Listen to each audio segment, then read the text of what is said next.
Assalamualaikum warahmatullahi wabarakatuh. Halo teman-teman semua, kembali lagi bersama saya Galbi Abiyati, mahasiswi dari jurusan Pendidikan Bahasa Arab semester 4 kelas C.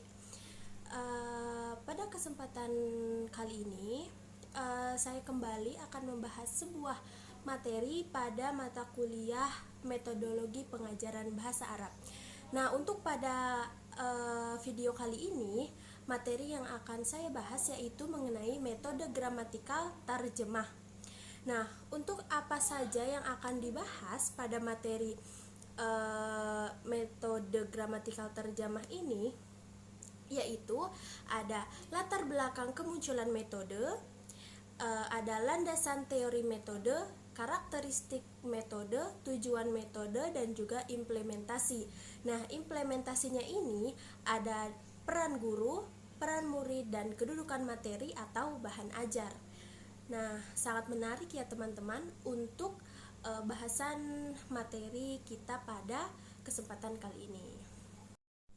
Nah, untuk mempersingkat waktu, langsung saja kita masuk ke pembahasan materi yang pertama, yaitu latar belakang kemunculan metode gramatikal terjemah ini. Seperti apa latar belakangnya? Saya akan menjelaskan.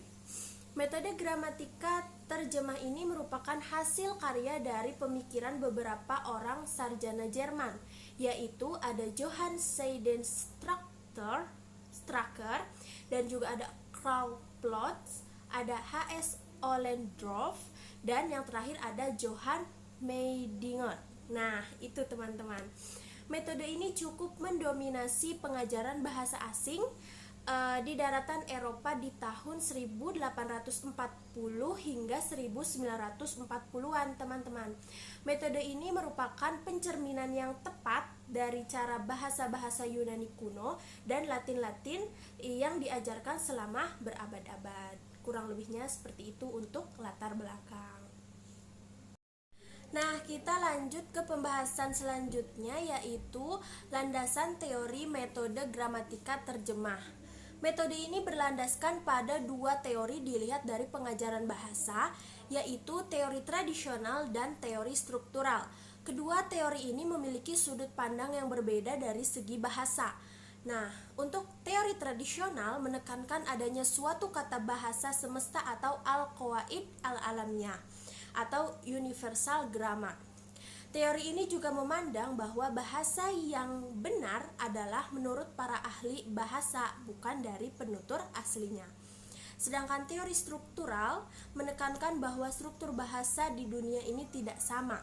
Teori ini juga memandang bahwa secara deskriptif atau bahasa yang baik yaitu bahasa yang dipakai oleh penutur aslinya. Itu dia untuk landasan teori metode gramatika terjemah, teman-teman. Nah, kita lanjut ke pembahasan selanjutnya, yaitu mengenai karakteristik metode gramatikal terjemah ini.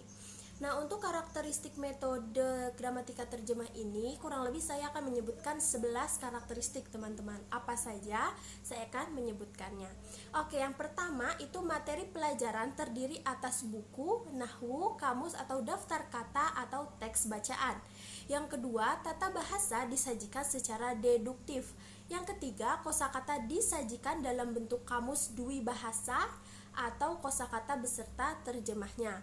Yang keempat, teks bacaan berupa karya sastra klasik atau kitab keagamaan lama. Yang kelima, basis pembelajaran adalah penghafalan kaidah tata bahasa dan kosakata. Nah, untuk yang keenam, itu bahasa ibu digunakan sebagai bahasa pengantar. Yang ketujuh, peran guru aktif sebagai penyaji materi. Yang kedelapan, gramatika yang diajarkan adalah gramatika formal. Nah, yang selanjutnya latihan ucapan atau berbicara hanya sesekali diberikan. Selanjutnya, sedikit kesempatan untuk praktek. Dan yang terakhir, unit yang mendasar ialah kalimat. Nah, itu dia untuk karakteristik metode gramatika terjemah, teman-teman. Nah, teman-teman, kita sudah membahas beberapa pembahasan mengenai metode gramatika terjemah ini. Kita lanjut ke pembahasan yang selanjutnya, yaitu mengenai tujuan metode gramatika terjemah ini.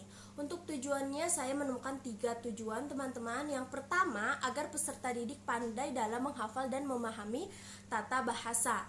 Yang kedua, agar peserta didik mampu mengungkapkan ide-ide dengan menerjemahkan bahasa ibu ke dalam bahasa asing yang dipelajari.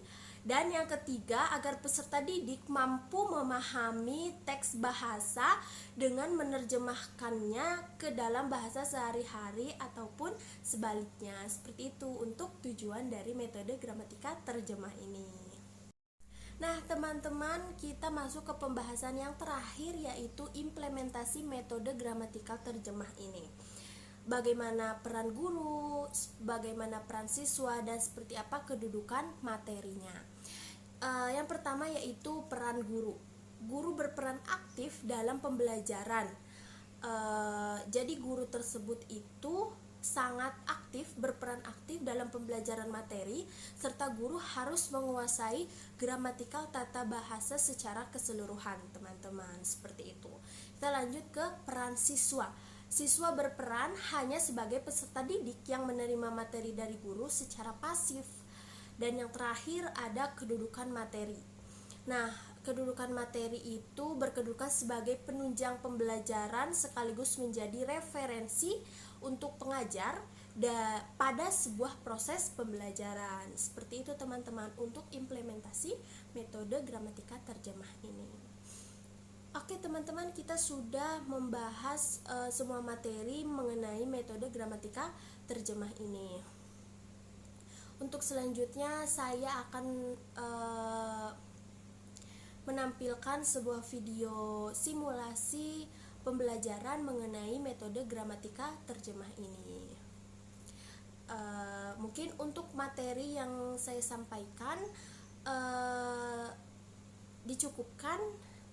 Kurang lebihnya saya mohon maaf apabila saya masih banyak salah dalam menyampaikan materi, memilih kata untuk menyampaikan materi. Kurang lebihnya saya mohon maaf. Wassalamualaikum warahmatullahi wabarakatuh. Sampai jumpa.